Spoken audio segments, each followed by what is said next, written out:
જે દિવસે ભગવાને અગ્નિસ્તંભ રૂપમાં લિંગ સ્વરૂપમાં પોતાના સ્વરૂપને પ્રસ્થાપિત કરે છે, એ દિવસે શિવરાત્રિનો દિવસ છે. અને એનો ખૂબ મહિમા છે. શાસ્ત્રો તો શિવરાત્રિનો બહુ મહિમા ગાયો છે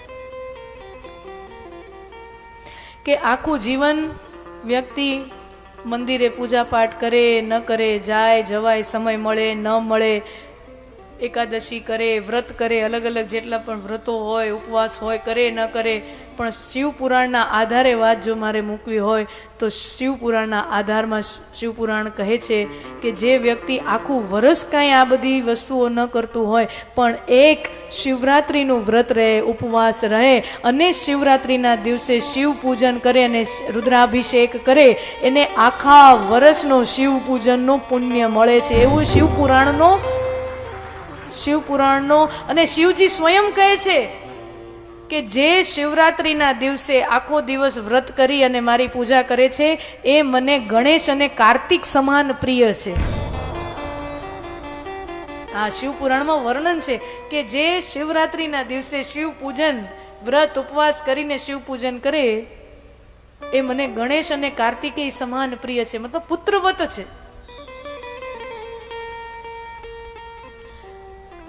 तो शिवजी विचार करे कि मैं तो अजन्मा हूं, मैं तो जन्म नहीं लेता, पण हरिना जो गुण गावा मळे, मारा ठाकरना जो गुण गावा मळे, मारा द्वारकाधीशना जो गुण गावा मळता होय तो मने जन्म लेवामांय कोई वांधो नथी.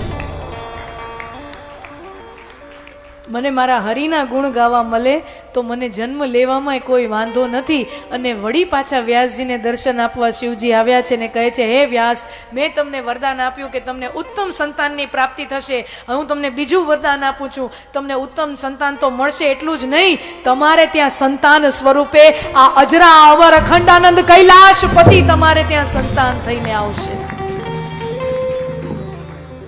ये शिव आपके यहाँ संतान रूप में जन्म लेंगे. અને વ્યાસજીનો તો આનંદ બેવડાઈ ગયો. એક તો દીકરો મળે અને એમાંય સાક્ષાત મહાદેવ પુત્ર રૂપે મળે. વ્યાસજીના પત્ની અરણી માતા, એને સુંદર મજાના દિવસો શરૂ થયા. કથા છે. અને વ્યાસજી છે ને એ કેલેન્ડરના પત્તા ગણ્યા રાખે કે હવે કેટલા બાકી, હવે કેટલા બાકી. ઘરમાં જ્યારે આવા શુભ સમાચારનું વાતાવરણ હોય એટલે કેવી આતુરતાથી રાહ જોવાતી હોય ને, ક્યારે 9 મહિના થાય, ક્યારે 9 મહિના થાય. 1 મહિનો ગયો, 3 મહિના ગયા, 6 મહિના ગયા, 9 મહિના ગયા. તો હવે તો ઉત્કંઠતા વધે ને કે 9 મહિના ગયા, હવે તો બાળકનો જન્મ થશે. 9 મહિના થયા, 15 મહિના થયા, 30 મહિના થયા, 100 મહિના થયા. ભાગવત ગ્રંથના આધારે કહું તો અરણી માતાના ગર્ભમાં રુદ્રનું તેજ, એમ કહેવાય છે કે 16 વર્ષ સુધી વ્યાસજીના પત્નીના ગર્ભમાં રુદ્રનું તેજ રહે છે. મહાદેવનું તેજ છે. અને વિષ્ણુ ભગવાન વિચાર કરે કે મહાદેવ જન્મ ધારણ નથી કરતા, અંગૂઠા જેવડું રૂપ લઈ અને માં અરણીના ગર્ભમાં વિષ્ણુ ભગવાને પ્રવેશ કર્યો.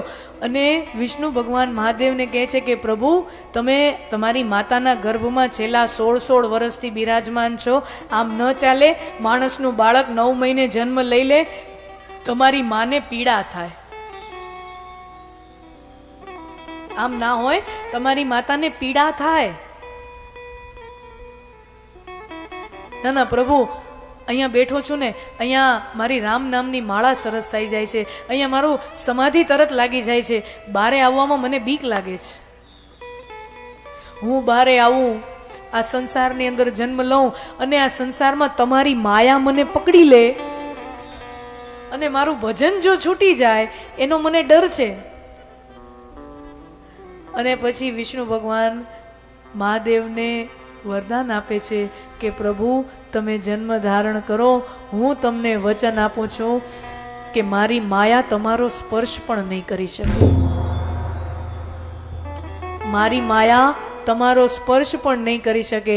અને વિષ્ણુ ભગવાન વચને બંધાણા અને વિષ્ણુ ભગવાનનું વચન મળ્યું કે માયાનો સ્પર્શ નહીં થાય, કર્મના બંધનમાં નહીં આવું, માયાના બંધનમાં નહીં આવું.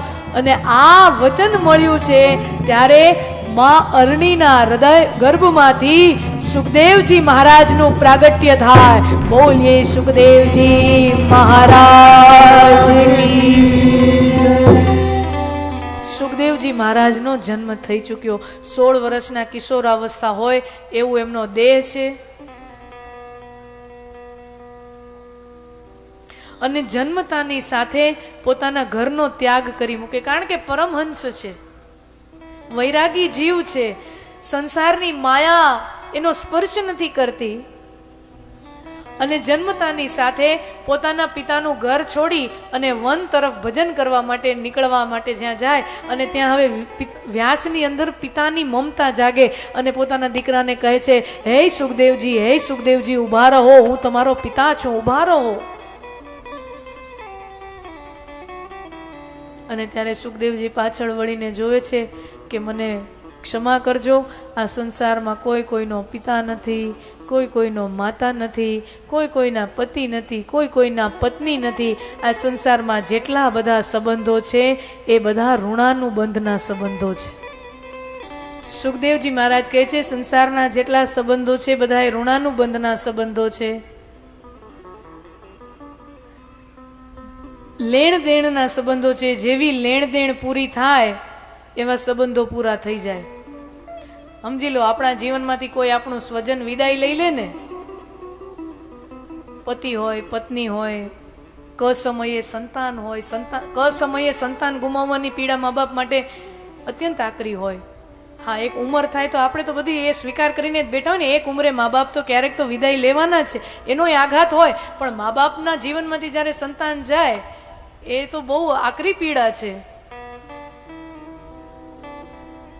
મારા વાલા સ્વજનો, આપણા શાસ્ત્રો મને ને તમને આશ્વાસન આપે કે જ્યાં સુધી મારું ને તમારું કોઈ લેણ દેણનો હિસાબ કોઈ જીવાત્મા સાથે છે ત્યાં સુધી જીવાત્મા આપણા જીવનમાં છે. અને જેવો આપણો લેણ દેણનો હિસાબનો ચોપડો ચૂકતે થઈ જાય એવું સ્વજન આપણા જીવનમાંથી વિદાય લઈ લે છે. હા, એ સ્વજન આપણા જીવનમાંથી વિદાય લઈ લે છે. અને આપણે કોઈ પાસે માગતા હોય ને, લેણ દેણ હોય ને આપણી, તો કાળોતરો નાગે આપણને કંઈક આપે. અને લેણ દેણ જો આપણી ન હોય ને તો આપણને આપણા હગા દીકરા પાસેથી એ કાંઈ ન મળે. ઘણા વડીલો મા બાપ હોય ને, એનો ફરિયાદ કરતા હોય, અમારા છોકરા અમારી સામું જોતા નથી ને અમારું ધ્યાન રાખતા નથી. ફરિયાદ કરતા હોય ને વડીલો, પેટે પાટા બાંધીને મોટા કર્યા અને ભણાવ્યા અને હવે અમારી સામું જોતા નથી. અને ઘણા છોકરાઓએ મેં યુવાનીઓ છોકરાઓ એને મેં સાંભળ્યા છે, આપણી પાસે એવું કહેતા હોય, અમને તો પહેરેલ લુગડે કાઢ્યા. 2-3 ભાઈઓ હોય, જોકે હવે તો એ જમાનો વયો ગયો, એક હોય એ ઘણું છે, એ માનતા ન જ હોય, માંડ માંડ.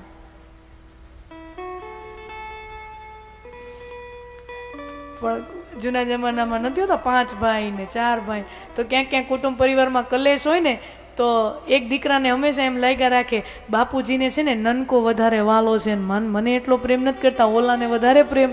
એવું એવું ઘરમાં ચાલતું રહેતું હોય. અને પછી એવું કે અમને તો પહેરેલ લુગડે કાઢ્યા. મારા વાલા સ્વજનો, આ વસ્તુ હૃદયમાં બાંધી નાખો ને કે લેણ દેણ હોય તો કાંક મળે, નહીતર હગા દીકરા પાસેથી એ કાંઈ ન મળે.